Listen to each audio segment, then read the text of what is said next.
Hola, ¿qué tal? Vamos a hablar, esto queda grabado, la verdad, pues nunca hago transmisión a estas horas, y menos en este canal. Bueno, voy a hablar, de las cuatro nobles verdades, que es una enseñanza de la sabiduría Zen, que aunque digas, no, es que a mí no me interesa saber de Zen, o yo soy católico y eso está mal, tiene una filosofía que se puede aplicar de manera práctica en tu vida, ¿no? Entonces,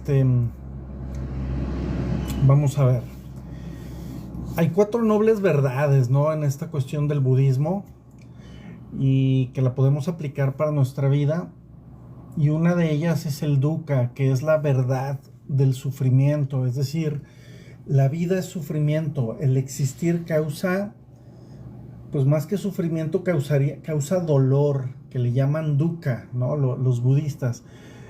Dukkha no es solo dolor físico, sino también la insatisfacción inherente a la existencia, que bueno, incluye el dolor obvio, ¿no? La enfermedad, sentir la vejez, la cercanía de la muerte o el morir, pero también el aburrimiento, la ansiedad, los apegos a las personas que son, por ejemplo, como obsesivos, pero también los apegos a lo placentero. Por ejemplo, una taza de té se enfría al aferrarse a su calor inicial es la fuente de frustración. A ver, por ejemplo, el dukkha. Si existir es doloroso y el dolor es la única constante en este mundo, puedes elegir no sufrir. Pero también, por ejemplo, hay cosas que se consideran, por ejemplo, bueno, no sé, el amor a una hija, pero también es dukkha, porque estás apegado a esa hija y entonces sabes que esa hija tarde o temprano pues no va a estar contigo porque pues ella puede morir o tú puedes morir, porque lo más lógico es que el papá muera antes, ¿no? Porque está más grande. Pero ese sentimiento, ese dolor, ese miedo, ese es dukkha. Esa es la primera noble verdad que encontró Buda, que pues el dolor está en todo, ¿no? En la existencia.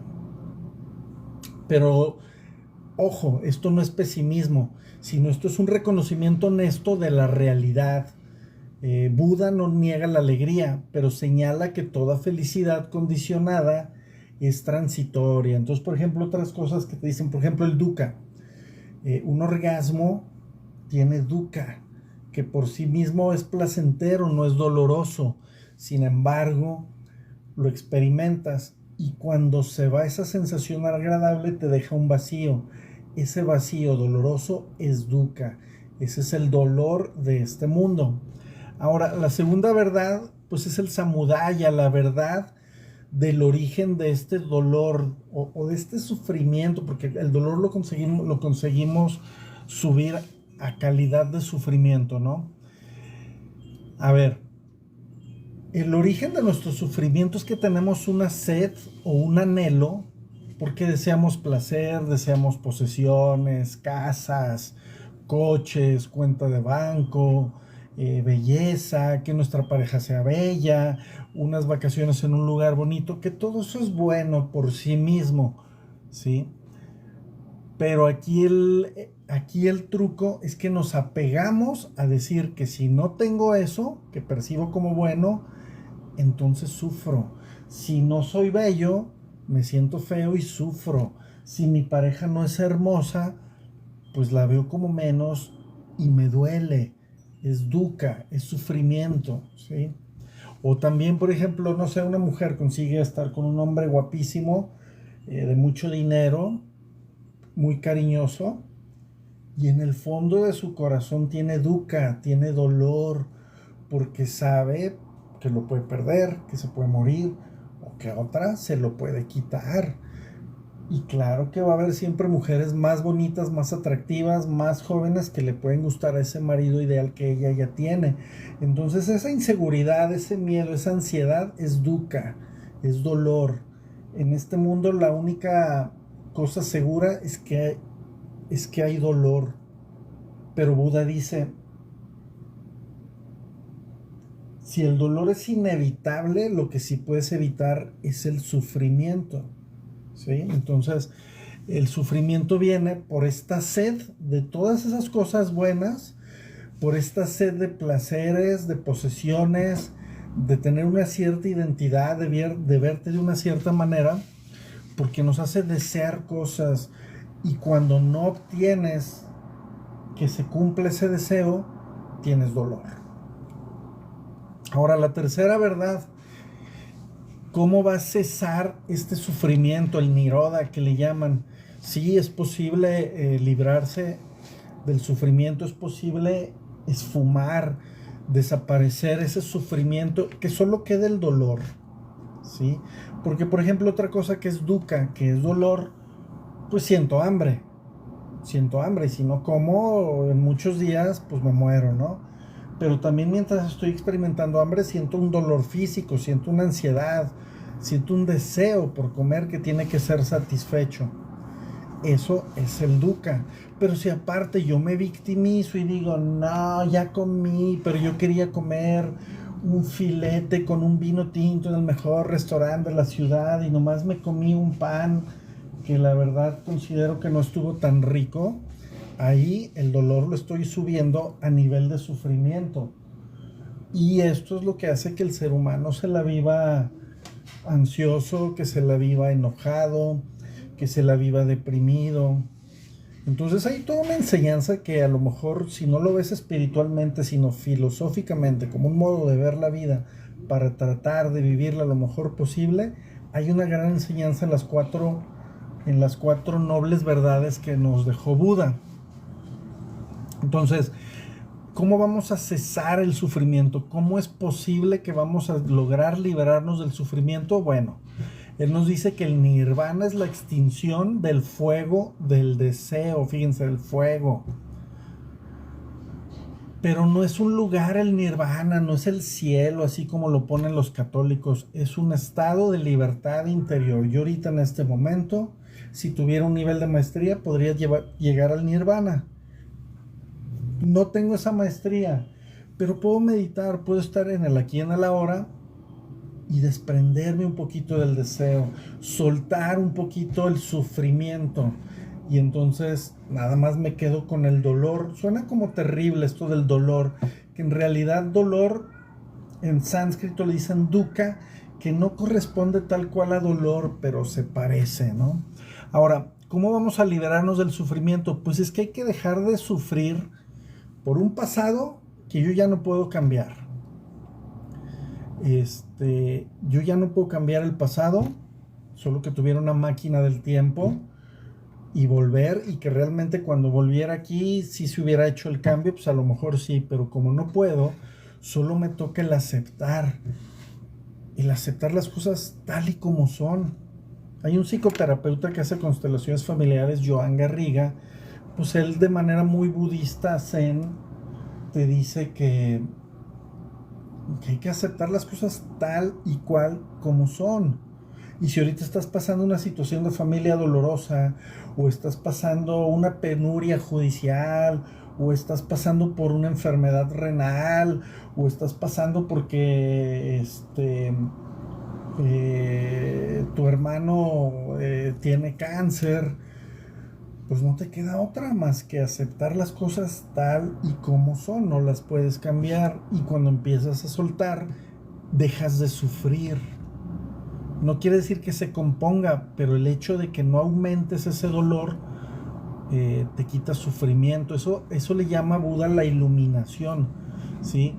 Porque llorar por cosas que no podemos cambiar, sufrir o sentir ansiedad por cosas que no podemos cambiar, es como estar llorando porque se te rompió un jarrón y pensando que entre más lloras, se va a construir otra vez el jarrón y va a estar otra vez como estaba antes. Eso no sucede, ¿sí? Entonces Buda usó una metáfora de una vela apagada. El sufrimiento cesa cuando se elimina su combustible, ¿sí? Y el combustible es el apego, es el deseo, es esta sed por querer tener cosas, aunque sean cosas buenas. Pero el problema es que tú sabes que cuando esta cosa buena se vaya, vas a volver otra vez a tu miseria, porque pusiste en el externo la responsabilidad de sentir tu felicidad, cuando en realidad deberíamos de buscar en lo interno. La cuarta verdad, la cuarta noble verdad de Buda, que se llama Magga, pues nos dice que el óctuple sendero conduce al cese del sufrimiento, que son hablar correcto, pensar correcto, o sea, son varias cosas de cómo comportarse para que te vaya mejor, ¿no? Y no es una teoría, es más bien un entrenamiento práctico en sabiduría, en ética, en meditación. Entonces, por ejemplo, en cuanto a la sabiduría, deberíamos de tener una visión correcta y una intención correcta, es decir, no formarnos ilusiones, no idealizar a la pareja, no idealizar un negocio, no dejar todo así como al azar de que, ay, yo ya hice mis decretos metafísicos y toda la responsabilidad de que todo suceda es de ese decreto, no de mí, no. Eso no sería tener una visión correcta, tampoco sería tener una intención correcta, ¿no? La intención correcta también querría decir que seas congruente lo que haces con lo que quieres y con lo que deseas obtener, ¿no? Por la parte ética de este camino, pues hay que tener ética en la palabra, en lo que dices. Y fallamos mucho y somos muy imperfectos. Y a lo mejor pudiste haber pasado 20 años viviendo, hablando, accionando y viviendo incorrectamente, pero no quiere decir que por eso ya esté mal que de un año para otro quieras empezar a cambiar tu vida. De eso se trata. Entonces, en el óctuple sendero que nos va a llevar al cese del sufrimiento, pues está lo de la sabiduría, que es la visión correcta, la intención correcta. Por la parte de la ética, hay que ser éticos en las palabras, en nuestras acciones y en nuestro modo de vida, que tendría que ver con ser congruente, vivir congruentemente. Porque sería así, no como el papá que le dice a la hija, no fumes, y si te veo fumando te voy a regañar. Si te veo fumando te voy a regañar y no te voy a prestar el coche. ¿Sabes? O sea, sería incongruente. ¿Cómo la regaño de que no fume y a mí me ve fumando? Ah, pues de esto se trata, ¿no? Vivir con ética tiene que ver con ser congruente, ¿no?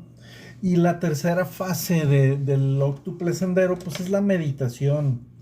Hay que hacer un esfuerzo en tener una atención plena y una concentración correcta. ¿Qué es esto? Con las redes sociales, con el Netflix, con el mundo, con los deportes, con los conciertos, la música, las artes. Con la vida nos distraemos, nos llenamos de cosas y nuestra mente pues también se llena de ideas, se llena de conceptos, de deseos, que es lo que nos va a poner a sufrir, de apegos, de miedos. Ah, ya logré la casa donde yo quería de mis sueños, ya compré el carro deportivo de mis sueños, ya tengo 6 millones de dólares en el banco. Se supone que ya debería ser feliz, pero entonces ahora empiezo a tener miedo que me roben el carro, que se devalúe el dólar y pierda mi dinero y que alguien se meta a robar a mi casa, porque como es la casa más grande y más bonita de la colonia, los ladrones se les va a antojar entrar a robar. Entonces algo que parecía bueno ahora me llenó de miedos, ¿sí? Entonces pues ahí es cuando uno se da cuenta que a lo mejor en lo material no está la felicidad. Y no me malinterpreten, no está mal buscar cosas materiales, está muy bien tratar de conseguir dinero para ti, para tu familia, heredarle una casa a tus hijos y cuentas de banco y un negocio, está bien, pero también estando en conciencia que eso te va a generar apego, deseo de conservarlo, y el deseo es la fuente del sufrimiento. Entonces tenemos que ir balanceando con la atención plena, ¿sí? Entonces, por ejemplo, la atención plena, pues es saber que hoy es jueves 10 de julio de 2025, que yo estoy en Guadalajara, Jalisco, en México, haciendo un TikTok, tal, estarme consciente que estoy sentado en una silla, que el clima es agradable, todos esos detalles que dejo de prestarles atención por estar distraído, redes sociales, música, chismes de farándula, política, cosas geopolíticas, que si Irán y Estados Unidos, Israel y todas estas cosas, ¿no? Me distraen. Y son cosas que yo no puedo cambiar, porque si yo fuera a lo mejor el presidente de Estados Unidos, pues a lo mejor podría cambiar cosas, pero no lo soy. Entonces, como no lo soy, tengo que aceptar mi realidad y en lugar de estar fantaseando en estas cosas que para mí son, pues son como hipotéticas, son fantasiosas, porque yo no, o sea, aunque sean del mundo real, yo no las puedo cambiar. Entonces sucede que pues mejor tengo atención plena en este momento, que es el que puedo controlar. Soy consciente que las cosas de mi pasado que no me gusta, que me gustaría cambiar, que me hubiera gustado hacer una cosa diferente para hoy tener una realidad mejor, no las puedo cambiar. Y el futuro aún no existe, aún no se forja. Y si yo estoy preocupado porque no, es que en septiembre va a pasar algo malo y el mundo se va a acabar y me van a cometer una injusticia porque tal y tal y tal, no voy a vivir tranquilo. Pero si nada más me preocupo por este momento, pues como dicen los alcohólicos, un día a la vez, y me preocupo por este momento. Entonces, por eso estos 4 nobles verdades de Buda nos llevan a una filosofía que nos pueda ayudar con las cosas prácticas de la vida, ¿sí? Y pues bueno, no es un camino lineal, es como una espiral porque cada paso refuerza a los demás, ¿no? Y de repente deberíamos hacer el ejercicio de observar nuestros apegos. Es decir, por ejemplo, elegir un deseo cotidiano. Quiero que mi hija sea la mejor en la escuela. Eso es lo que quieres, porque a lo mejor como papá, como mamá, pues obviamente nos gusta que tengan cosas buenas y cosas que les sirvan, pero eso a lo mejor lo quiero por satisfacción mía, a lo mejor mi hija no quiere eso. Y entonces aquí la pregunta, hay que observar este apego. Quiero que mi hija sea la mejor en la escuela, pero entonces la pregunta es, ¿este deseo mío es un deseo, el deseo causa sufrimiento, nace del amor o nace del miedo? ¿Nace del amor hacia mi hija? ¿Nace del amor de que quiero lo mejor para ella? ¿O nace del miedo que como yo no fui el mejor en la escuela y no me fue lo mejor en la vida, quiero que a ella sí le vaya? Pero es desde el miedo. Ahora hay que ver eso. Y segundo, ¿qué pasa si mi hija no es la mejor de la escuela? ¿Va a dejar de ser mi hija? ¿La voy a dejar de amar? ¿Ella va a sufrir algún tipo de catástrofe en su vida? No, ¿verdad? Entonces, ¿por qué me vivo en este deseo, en este fuego que me quema de que mi hija tiene que ser la mejor en la escuela? Porque a veces puede ser una proyección. Quiero que ella sea lo que yo no pude ser y eso es injusto. Entonces hay que soltar esta narrativa, porque a lo mejor me doy cuenta que yo deseo en ella para que ella logre lo que yo no logré, pero entonces yo ya no la estoy dejando vivir su vida, ya la estoy controlando, ya soy un controlador. Y esto de ser controlador es un rasgo de trastorno obsesivo compulsivo o de narcisista. Entonces no está tan adecuado, no está tan sano. Y estas cosas es lo que nos hace pensar, pues el budismo, que es una filosofía, porque para muchos de que, no, yo soy católico, eso de Buda es del diablo. No, es una filosofía de vida y puedes tener una religión y tranquilamente ser budista, ¿no? O al menos practicar los pasos, ¿no? A ver, hay un caso práctico, una madre y el óctuple sendero. A ver, una situación. Marta sufre porque su hijo adolescente es muy rebelde. El dukkha, que es el dolor, me duele su actitud. Odio cuando mi hijo es rebelde. Me choca cuando mi hijo es contestón. ¿sí? Pero ese es el sufrimiento, el dolor que ella está experimentando, ¿sí? Pero luego también, o sea, ese es el dolor. Mi hijo es rebelde y me choca que sea. Odio que mi hijo sea rebelde. Pero lo eleva a categoría de sufrimiento porque pues me debe de obedecer. Yo soy su papá o yo soy su mamá. No me respeta mi hijo, me ve menos, me siento menos. Entonces, el sufrimiento de esta señora Marta viene del apego a que me obedezca. Me tienes que obedecer. Yo veo que los hijos de mis amigas sí los obedecen y tú no me obedeces. Lo deseo, pero lo deseo tanto desde, desde un punto de vista que me hace sufrir, que me pone en una posición vulnerable, ¿no? Pero entonces, aquí la invitación, a ver, ¿y si acepto que el camino de mi hijo es distinto al mío? Si acepto que a lo mejor mi hijo va a aprender algo a pesar de ser rebelde y que vaya a tener problemas en la vida, pero a lo mejor eso le va a dar un nivel de conocimiento y de sabiduría que no obtendría si yo estoy de mamá castrosa tratando de que no sea rebelde, ¿sí? Entonces ahí es donde yo tendría que aplicar el cuarto paso, que es la visión correcta. Tengo que ver la rebeldía de mi hijo como fase de su crecimiento, como una fuente de conocimiento que le va a llegar a causa de eso que está haciendo el incorrecto. Tengo que tener una acción correcta. Debería de hablar de él sin reproches, debería de hablar de él sin compararlo con los hijos de las amigas, debería hablar con él de manera de decir, no me gusta tanto lo que haces, pero tienes libertad, nada más no pases estos límites, ¿sí? Entonces es como una manera asertiva.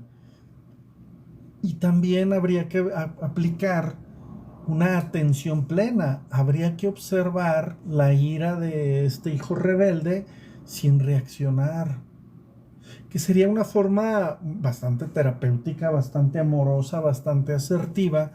Si el hijo responde con grosería, yo no le voy a responder con grosería. En el budismo te dirían, ok, obsérvalo, trae coraje. A lo mejor no tiene razón, a lo mejor sí tiene razón. Y algo le hiciste tú hace 5 años que te tiene rencor. Pero obsérvalo, no reacciones igual, porque si no es un ciclo de rebeldía, regaño, rebeldía del hijo, regaño de la mamá, ¿no? Entonces, de esta manera, pues el hijo a lo mejor deja de utilizar ese mecanismo de rebeldía para molestar a mamá y va a entender. Pero eso fue gracias a que, gracias al cuarto paso de la noble verdad del budismo, la mamá actuó con una visión correcta, una acción correcta y una atención plena. Ahorita acabé la primera parte de esta pequeña cátedra y, por ejemplo, les voy a dar unas citas. El sufrimiento, si no es comprendido, se vuelve aún más doloroso, ¿sí? Entonces, en la vida real, cuando no entramos en contacto con nuestro dolor, cuando no somos responsables, puede que crezca y que después te dé un ataque de ansiedad y te vienes al psiquiatra, ¿no? O con el psicólogo. Y por ejemplo, ahorita les hablé brevemente del octuple sendero. No es una medicina, sino es una filosofía de vida que es algo práctico. Por eso les digo, el budismo no es algo religioso, es algo práctico. Y hay otra cita que dice, en el budismo zen no buscamos la iluminación, solo nos sentamos. Porque si te pones técnico, el desear la iluminación, el deseo causa sufrimiento y el deseo te apega de estar con la visión correcta, de estar iluminado en un nirvana, ¿no? Entonces, el budismo lo han aplicado ahorita en las terapias de tercera generación, en la psicología mindfulness, pero pues con una integración más práctica, no tan ritualístico, ¿no? Entonces el mindfulness, que es la atención plena, Es una de las contribuciones más significativas del budismo a la psicología moderna. Su aplicación terapéutica se basa en principios budistas, aunque adaptados a un contexto secular, es decir, no religioso. A continuación vamos a explorar cómo se integran estas enseñanzas en la psicología contemporánea, ¿sí? Vamos a ver rápidamente los fundamentos budistas en mindfulness. La meditación vipassana, pues es una introspección, ¿no? Es una introspección, un estar callado y estarte autoobservando. Todo viene mucho de la autoobservación, ¿no? Y bueno, pues también se toma en cuenta un poquito, se deriva, pues del discurso de Buda sobre los fundamentos de la atención plena, la visión correcta, la acción correcta, dejar de vivir en el pasado que ya no puedes cambiar, no pensar en un futuro que todavía no existe y actuar en este presente, que es lo único que tenemos control, ¿sí? Porque la filosofía Zen enfatiza la conciencia del momento presente. Solo tenemos este momento. Y si observan, el mundo se esfuerza que estemos dormidos y distraídos para no estar enfocados en el presente. Y es lo único que tenemos control. Entre los principios clave o los fundamentos budistas del mindfulness, que es una nueva terapia de tercera generación de la psicología moderna, pues habla sobre la impermanencia o el anicca, que es reconocer que todo cambia y ayuda a reducir el apego al sufrimiento. Cuando nosotros aceptamos que todo puede cambiar, que la pareja con la que estás se puede ir, que la pareja con la que estás se puede ir, que el dinero que tienes en el banco se puede devaluar, pero en lugar de una manera angustiosa y ansiosa de pensar en esto, pues lo ves, pues dices, así es, el dinero va y viene, no importa, hago más dinero. Si la pareja se va, pues ya vendrá otra pareja y a lo mejor ya aprendí lo que tenía que aprender con esta pareja. Esto es como la aceptación incondicional de todo lo que no puedes controlar. Eso sería algo clave, saber la impermanencia de las cosas. Yo no siempre voy a tener esta edad, cada vez voy a estar más viejo hasta que sea un viejito y me muera de viejito, ¿no? No puedo estar obsesionado que tengo que estarme haciendo cosas para verme joven y poniéndome pelo y todo. Digo, lo podría hacer, pero realmente no me va a ayudar a lo mejor en esos asuntos más profundos del alma, del espíritu y de la conciencia, que son los que verdaderamente debería atender, porque son los que me pueden ocasionar ansiedad y miedos, ¿no? También otro fundamento budismo en la práctica de la psicología mindfulness, la idea de que el yo es una construcción mental. Y esto nos ayuda a reducir la identificación con los pensamientos negativos. Porque a veces pues somos como muy narcisistas y yo quiero, yo merezco, yo soy una mujer empoderada, yo soy un macho alfa, yo.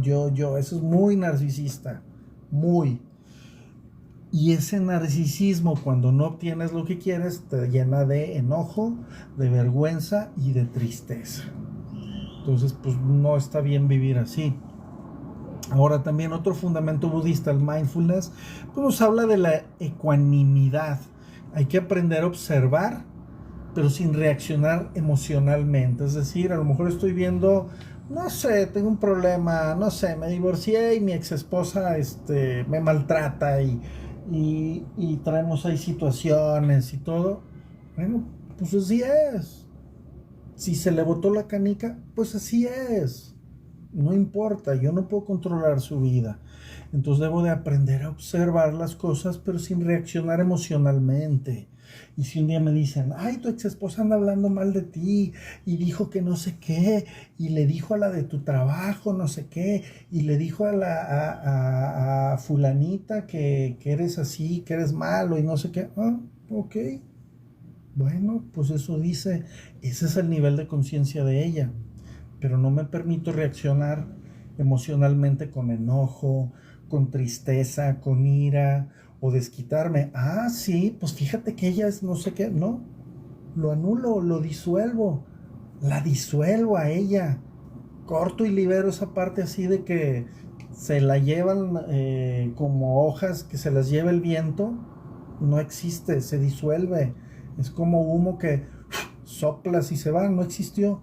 No te molestó, no te golpeó emocionalmente, no te entristeció, no te hizo sentir ira, coraje, deseos de vengarte. Porque todas estas cosas negativas es como yo tomar veneno, pero esperar que el otro se muera. Pues no funciona así. Entonces, el que se hace daño es uno, el que no duerme, el que anda con ansiedad y tiene que tomar pues algún ansiolítico, pues es el que se permite reaccionar emocionalmente, ¿sí? También en la psicodinámica se habla que las emociones pueden causar fallos orgánicos y tendría que ver con esta onda de la biodescodificación, ¿no? Gente que vive con mucho enojo, mucha aprensión a lo económico, pues se puede enfermar del hígado graso, ¿no? Pero a lo mejor gente que ese enojo lo lleva en el seno familiar, pues ese enojo le puede dañar la vesícula, por eso luego les da un dolorcito como aquí, ¿no? La bilis. Pero gente que se vive con mucho miedo de separación, porque a lo mejor no tuvieron un papá, se enferman del riñón y a lo mejor hasta pierden un riñón, ¿no? Les da una, ¿cómo se llama esto? Pues cuando te deja de funcionar el riñón, ¿no? Una insuficiencia renal y a lo mejor hasta después se mueren por el miedo. Esto viene de la medicina tradicional china, ¿no? O alguien que de repente vivió algo triste en su infancia, que lo tiene muy grabado, que había aire fresco o aire frío. Cuando está en lugares con aire fresco o aire frío, la tristeza se almacena en los pulmones y entonces de la emoción pasamos a la reacción somática, la reacción del cuerpo, y les da como asma y empiezan a toser y se morman y todo. Es una reacción. Reaccionan tanto emocionalmente que las afecta hasta en su salud física. Entonces, esta sería la invitación del mindfulness o del budismo. No reacciones, no dejes que te dominen. Tú no eres tu mente, tú no eres tus emociones. Tú las puedes dominar. Usa el látigo de tu voluntad para dominarla. Entonces, el mindfulness que viene del budismo zen tiene una aplicación en psicología y se puede utilizar en terapias como la terapia cognitiva basada en mindfulness, ¿sí? Que la agregan para prevenir recaídas en depresión, ¿sí? Y la técnica budista aplicada sería observar pensamientos, pero sin juzgarlos, ¿sí? Porque los pensamientos no son hechos. A ver, un ejemplo, un paciente con ansiedad aprende a ver sus preocupaciones como nubes que pasan en lugar de realidades absolutas. Cuando haces una meditación, la gente dice, no, es que yo no puedo meditar, no, es que yo veo hasta diablos en la meditación y por eso me da miedo. Ah, pues te tengo noticias. Esos diablos que ves, esas imágenes feas, es porque tú permites ese pensamiento y precisamente se medita para educar el ser y que no mande el pensamiento, que no manden las emociones. Entonces estás con los ojos cerrados, concentrándote en tu inhalación, en tu exhalación, bien derechito. El chiste de estar bien derechito es para que no te duermas. Pero al mismo tiempo estar bien derechito, tratar de, mientras tu espalda está bien derechita, todo tu cuerpo relajado.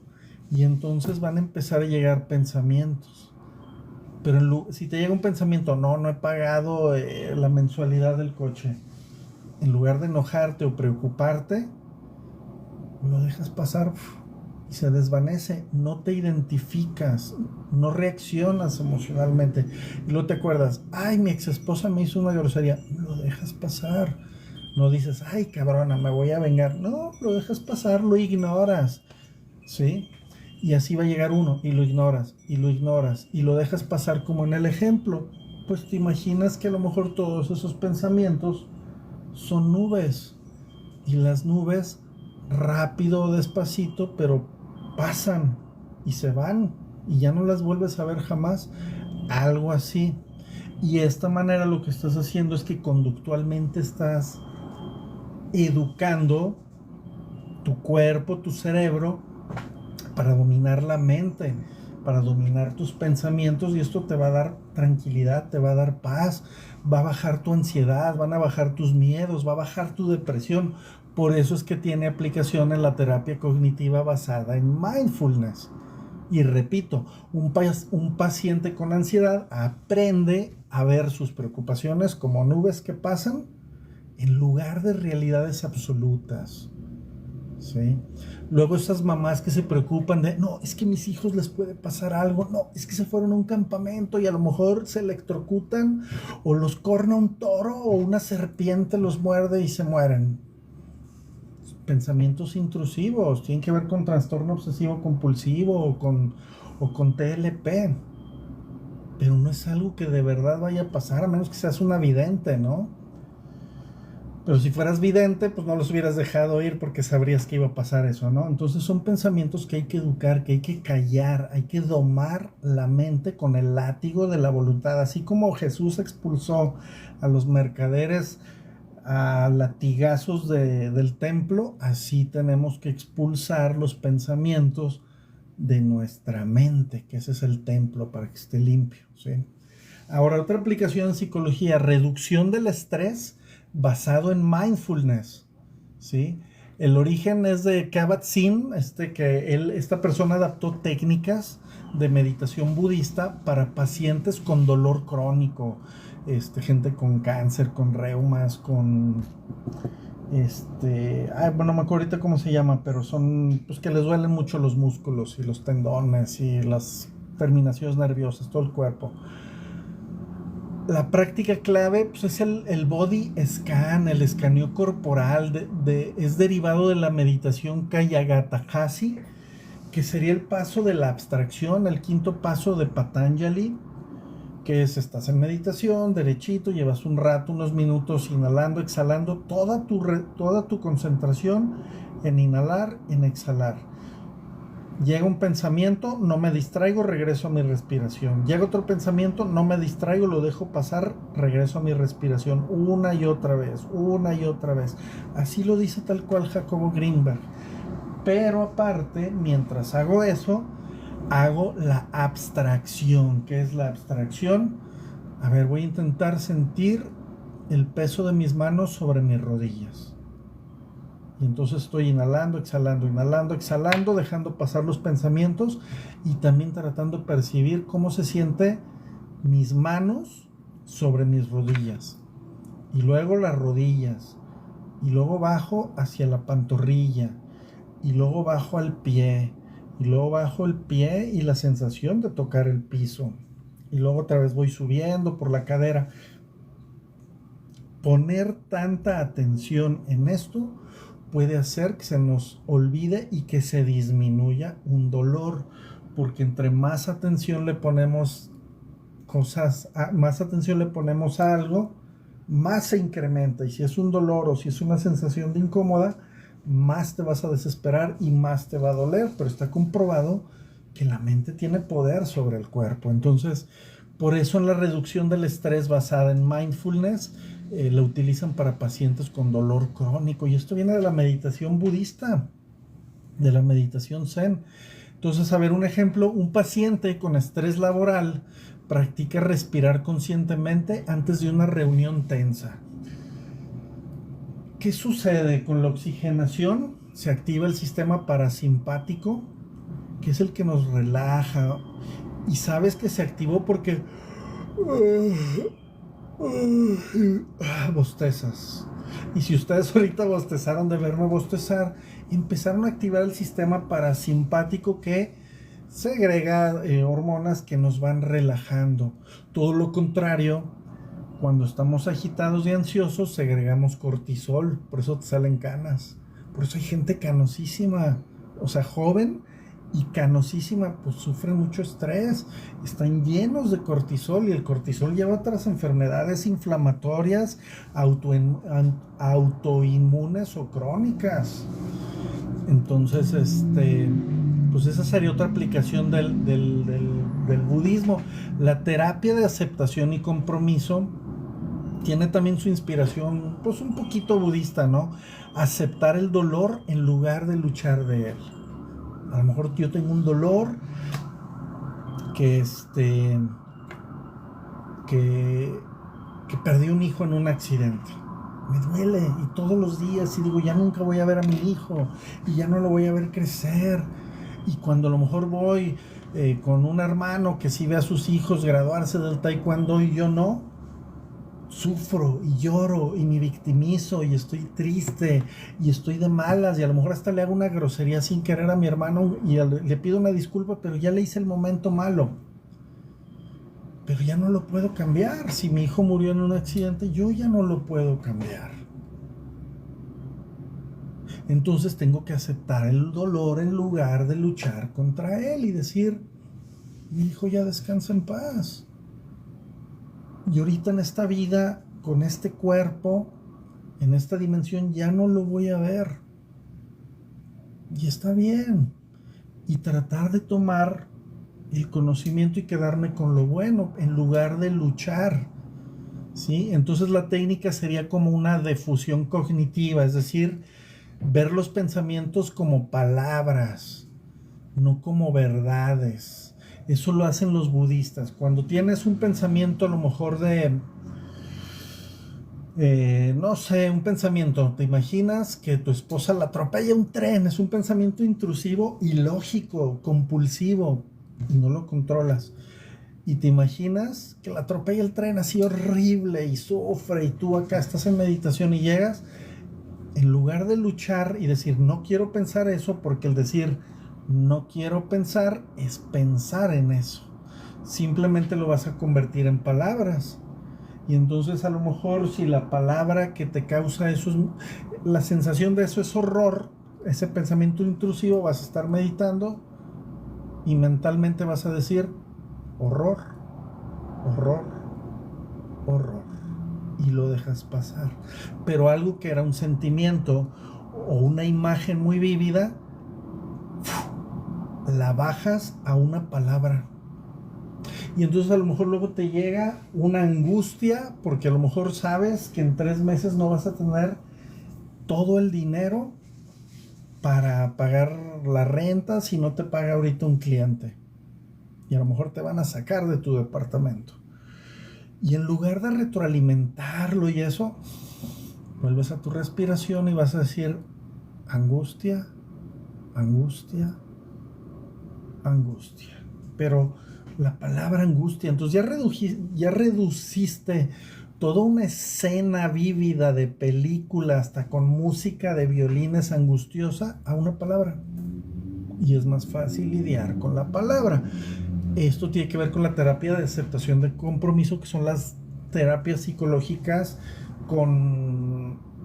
¿cómo se llama? Con fundamento científico de la psicología moderna, ¿no? Es la defusión cognitiva. Entonces una persona con ataques de pánico va a decir, ok, ella dice, estoy teniendo un pensamiento de que me voy a morir, ¿sí? Pero en lugar de, o sea, le llega el pensamiento intrusivo y decir, ay, no, es que siento que me voy a morir, creo que me va a dar un infarto, es así, ¿no? Entonces lo reduce a palabras y dice, mi mente está pensando que me puedo morir. Es como frío, es como estoico. O simplemente con el método budista dices la palabra 3 veces. Dices infarto, infarto, infarto. Le quitas poder. Como dicen en la metafísica, le quito poder. Y de algo que era una emoción súper intensa que hasta te hacía segregar hormonas, cortisol, reacciones de ansiedad, temblorina, sudoración, nudo en la garganta, ahora es solo una palabra. Y no quiere decir que por eso ya se compuso, pero ya no le diste poder a esas cosas que te hacen daño. Y esto que le estoy platicando, pues ya son aplicaciones básicas del budismo, de algo que enseñó Buda hace no sé cuántos miles de años. Ahora, si quisieras ver las diferencias entre el mindfulness budista y el psicológico, pues tienen sus objetivos, su contexto, su técnica y su enfoque del dolor. Por ejemplo, en el budista, pues es buscar la iluminación, el nirvana. ¿Qué es la iluminación? El fin del sufrimiento. ¿Qué es lo que nos hace sufrir? El apego, el deseo.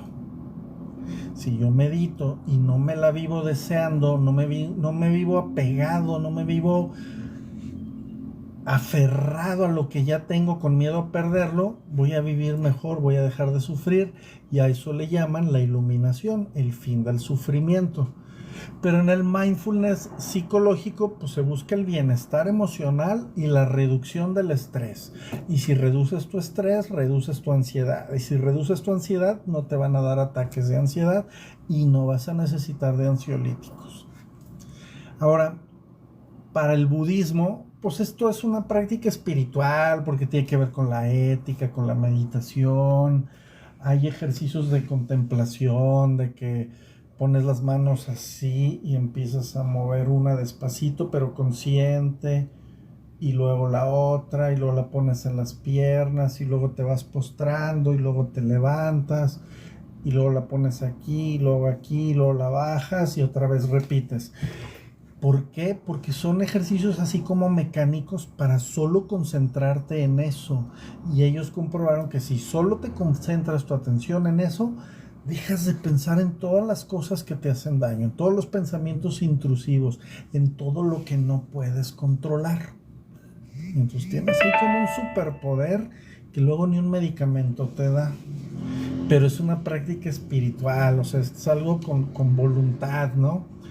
Pero del lado del mindfulness psicológico, pues es una intervención terapéutica que no tiene nada que ver con lo religioso, o sea, es secular, es utilizar el budismo desde una cosa que se comprueba que le ayuda a la mente, ¿sí? Ahora, en el mindfulness budista, ¿cuál es la técnica? Pues meditar. Tus preceptos éticos, buscar la sabiduría y usar la sabiduría que ya tienes.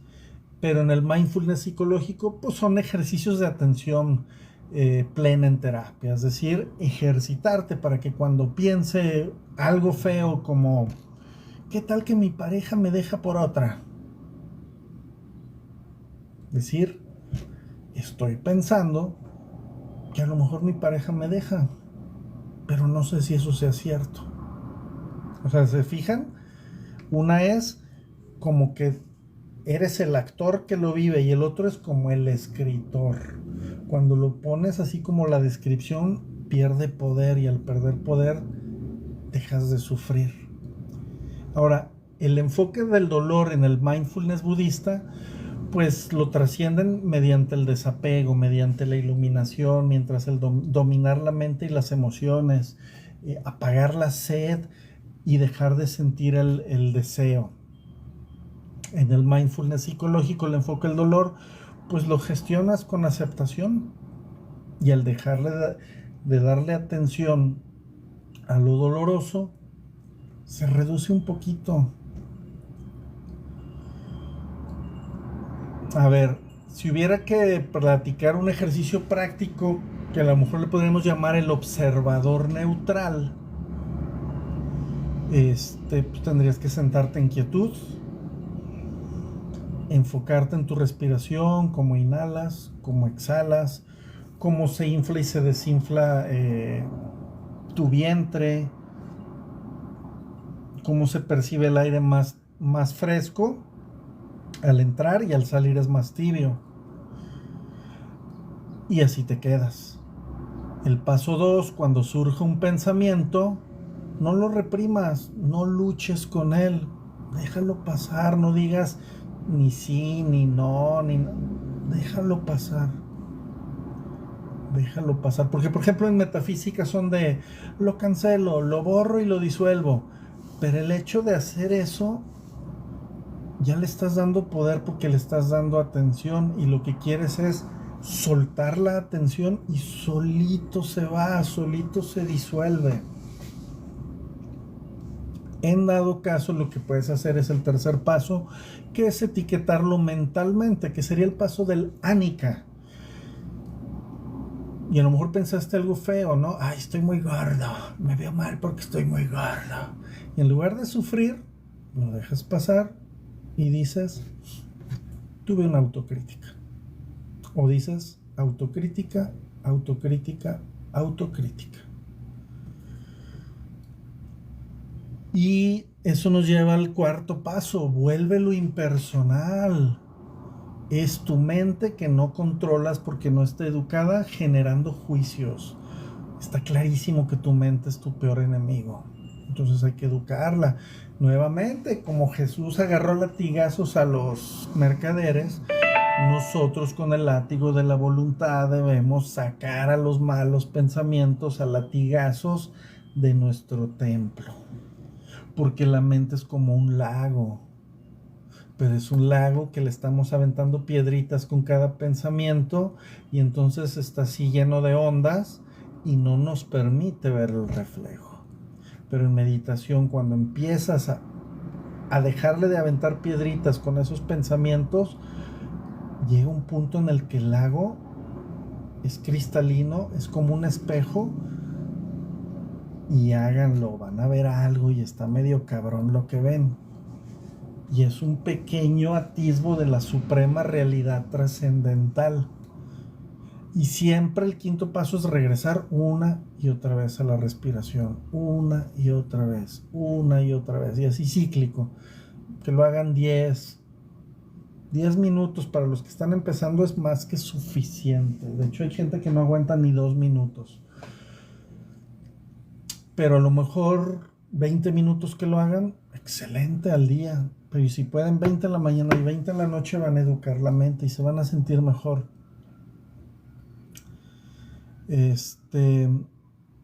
Sin embargo, a todo esto que les platico, que es como un mindfulness, tiene sus críticas y sus límites, porque hay una secularización excesiva, es decir, le quitas la parte litúrgica de manera excesiva. Eso dicen los maestros budistas, ¿no?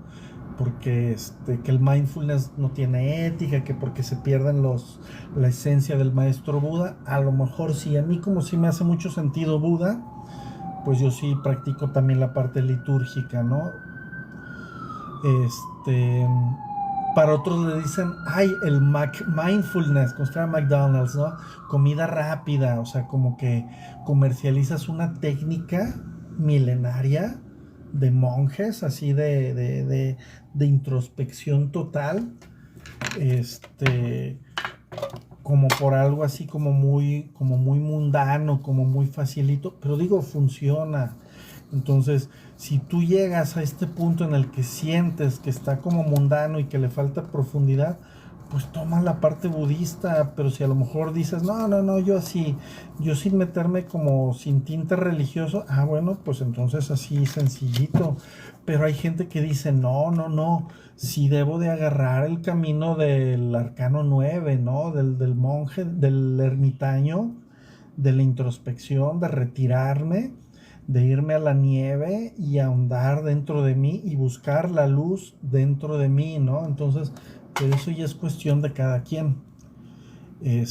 Ahora, obviamente no porque hagas mindfulness, por ejemplo, por la parte psicológica ya vas a componer todo. También hay que hacer terapia, no es como que reemplazas una cosa por otra, ¿no? Entonces, pues bueno, ya voy a terminar el live de hoy. Gracias a los poquitos que estuvieron por aquí. Quería hacer la prueba de hacerlo a estas horas. Entonces, el mindfulness es el corazón de la meditación budista. Esto lo dice Kabat-Zinn. Otra frase, la terapia moderna redescubre la terapia moderna redescubre lo que el budismo enseñó hace 2500 años. Pero bueno. Otra, no se trata de controlar la mente, sino de dejar de ser controlado por ella. Esto está fuerte, porque no eres tu mente, no eres tus emociones, e incluso no eres tu cuerpo. Esto que vemos aquí es una vasija sin valor en un paso mundano terrenal, pero somos una esencia, somos algo más que quiere regresar a la fuente primordial, pero no sabemos cómo, porque el mundo nos atrapa con el deseo, con lo material, con los placeres.